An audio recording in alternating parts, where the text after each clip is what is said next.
What happened at Christmas that turned Keir Starmer into a threat to the Tories, to somebody who's now they think of as a bit of a laughingstock?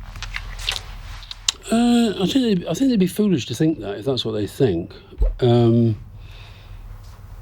It's a very good question, though, because I think that I guess that what happened was his big point when he arrived, he wasn't Corbyn, and I think put to one side the Labour Party die-hard Corbyn supporters who can see no wrong in him. I think for a large part of the population who want the Labour Party to do well and want the strong opposition and want the Labour Party to become a government, I think they went, phew, we've got somebody back who we can imagine in Downing Street, he's serious, he's sensible, he's mainstream, etc.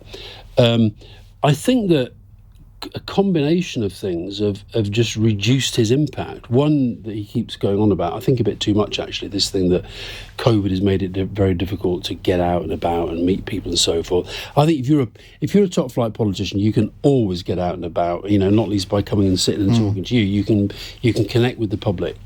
It's about the message, and I think what's happened is that the Labour Party has been a little bit too static for about a year. COVID, Brexit, I think disabling themselves on Brexit by backing the deal was actually a mistake. I think that it means that now that I think Brexit's going wrong in all sorts of places, they just don't want to talk about it, and I think that's a mistake.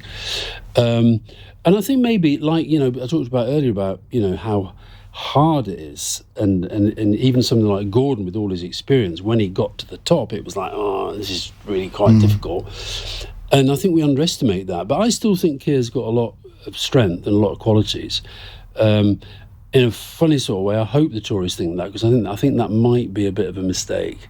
Do you not think that, and I really don't want to get into Brexit, but you do not think that his own track record on Brexit will always be held against him by a lot of people in the seats that he has to win back next time from the Tories, the seats that the Tories will want? I really don't. I think that is such a sort of Westminster thing. I mean, the problem with Keir out in some of those seats is they don't know who he is. The idea that they're all going around saying, oh, he was a big Brexiteer. The Tories want to put that line against him. Look, that UK and a Changing Europe are doing these interviews with everybody involved in the Brexit debate. Mine is up this week, and I'm proud to say it's the only one with a language warning, because I really say what I think. But I make the point that actually it was... I can't stop laughing when I hear them project Keir as this great Remainer. He was the one who sat in my kitchen and said, why are you wasting your time with this People's Vote campaign? It's just not going to happen. He wasn't kind of out there championing. Well, he was right on that. Well, we lost, but we got close. And if the SNP and the Lib Dems hadn't fallen into Johnson's trap in the election, I still think we could have won it.